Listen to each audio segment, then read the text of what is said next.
Okay, we're in Nagarkot,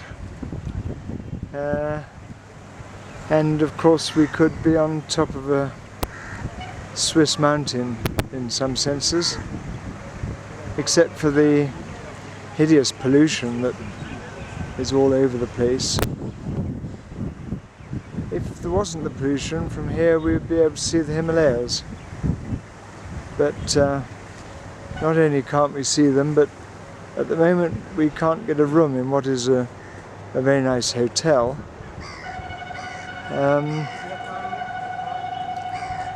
But we're going to have a look around anyway. We may go back to Kathmandu tonight. It's not very far. Or... oh, I think we have news of a room. Excellent. One should.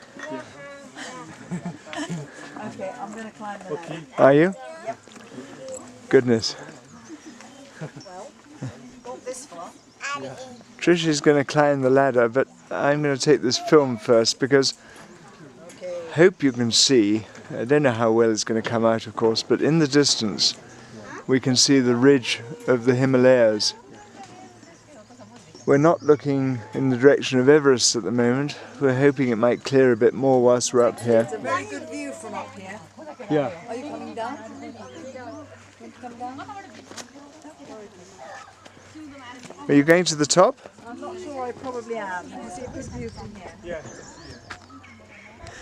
Well, Tricia says it's a good view, so we'll go up the tower. All this area is military land. And these are the prayer flags, of course, but what is it? Earth, wind, fire, water and sky. 5 colours. Say that while I remember it. I'll go up to the top. Oh yes, that climb was worth the view. Again, I'm not quite sure how much is going to come out of the cameras. Visually, all I can see is the white peaks against the tops of the clouds. It's a bit clearer over there, but we're now above the vegetation to take a very good picture of the valley, which is really very special.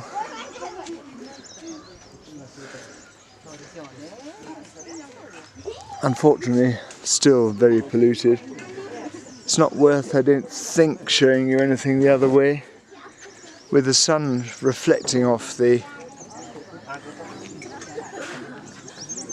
mist, you don't get anything. So it's only actually where the sun is cutting through that we're getting any real view of either of the valley or the Himalayas. We've come up that road.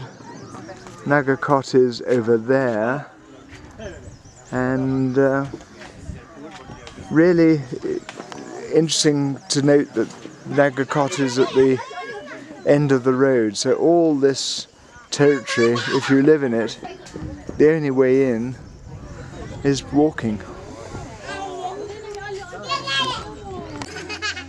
Whilst I've been up here, it's got a trace clearer, so I'm just going to do one more pan round.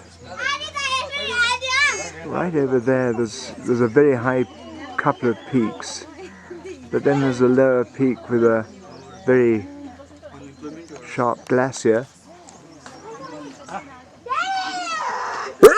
Oh, excuse me.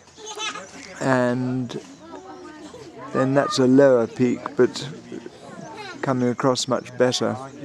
We're actually looking more or less north from here.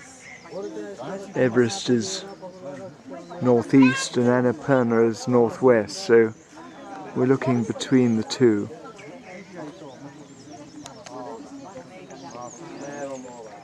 Has the valley cleared at all? I only see when I actually look at it when we're back home. I guess I have to be realistic about Nepal. Whilst there are some smashing parts of it, it is, as you see, absolutely strewn with rubbish. and this stairway up would hardly pass health and safety anywhere in the sort of part of the world that we recognise. On the other hand, that has a certain charm to it. This is not going to be the same in 50 years. Just look down there, then if you can see the rubbish. But when they do clear it up, it'll be, well, it'll still be the same view. Down at the bottom there's usual tangle of shops. That's calling itself a coffee shop with its tin roof with wood to hold it down. Gold store. Very little room for actually parking the cars.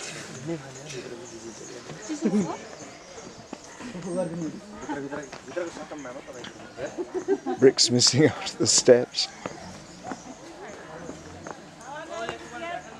Who wants something absolutely plastic though? This is lucky we got steps here at all. They've at least made an effort.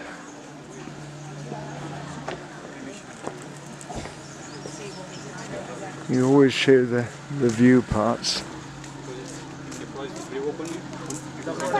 Plastic chairs. That's our driver in the red car. And we go back down now through this military area. There's a military watch post. I'm in a very dangerous position here. There's a lot of children just behind us who've got water bombs for Holi.